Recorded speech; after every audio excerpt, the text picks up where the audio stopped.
Bom, pessoal, vamos retomar a partir do exercício 24, que ficou de uma lição de casa antiga e ajuda a gente a recuperar a informação e continuar o nosso curso. A figura abaixo mostra uma mola de constante elástica conhecida, 12 newtons por metro, deformada de uma distância 10 centímetros.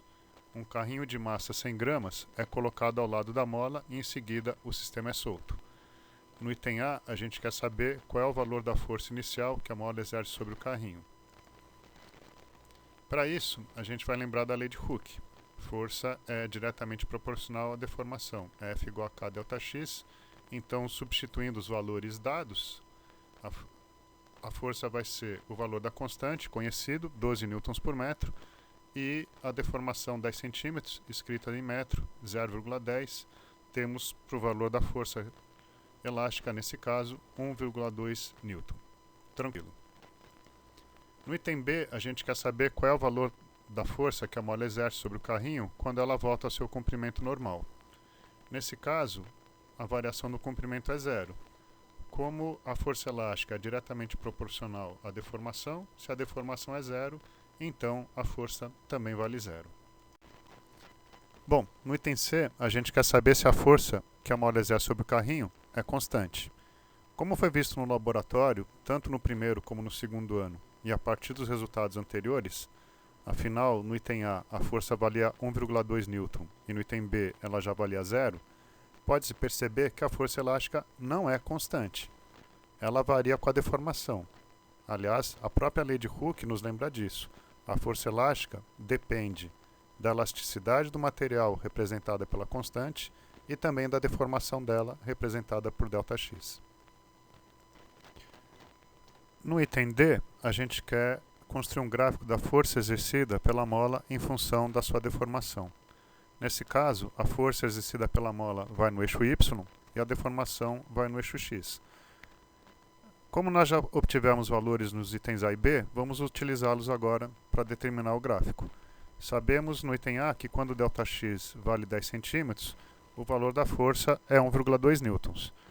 No item B, quando ΔX é zero, a força é zero. Então, juntando esses dois pontos, a gente vai ter o gráfico da força em função da deformação. Esse gráfico é uma função linear, já que é uma equação do primeiro grau, uma função do primeiro grau que passa pela origem. Tranquilo? No item E, pede para calcular o trabalho realizado pela mola até voltar à sua posição inicial. Como a força elástica não é constante, o trabalho realizado pela força, nesse caso, pode ser obtido a partir da área do gráfico. Como a área do gráfico corresponde à área de um triângulo, é só multiplicar a base pela altura e dividir por 2. 1,2 vezes 0,1 dividido por 2, o trabalho total vai dar 0,06 joules. Tranquilo, né? No item F, a gente quer saber se o trabalho exercido por uma mola é sempre positivo. Bom, dá para imaginar que não é, né? Ele vai ser positivo quando for motor, ou seja, quando a mola empurra ou puxa o carrinho, e será negativo quando o carrinho comprime ou estica a mola. E finalmente, no item G, a gente quer calcular a velocidade final do carrinho. Para isso, a gente pode inicialmente se perguntar: como é que começou esse movimento? De onde vem a energia cinética para movimentar esse carrinho?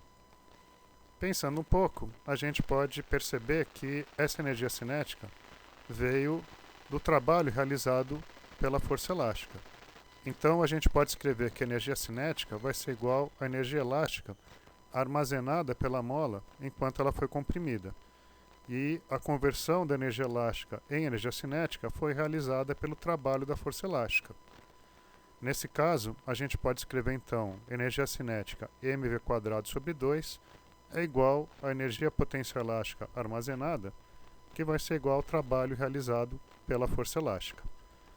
Substituindo a massa que a gente conhece, podemos calcular a velocidade, que vai dar aproximadamente 0,35 metros por segundo. Tranquilo, né, pessoal?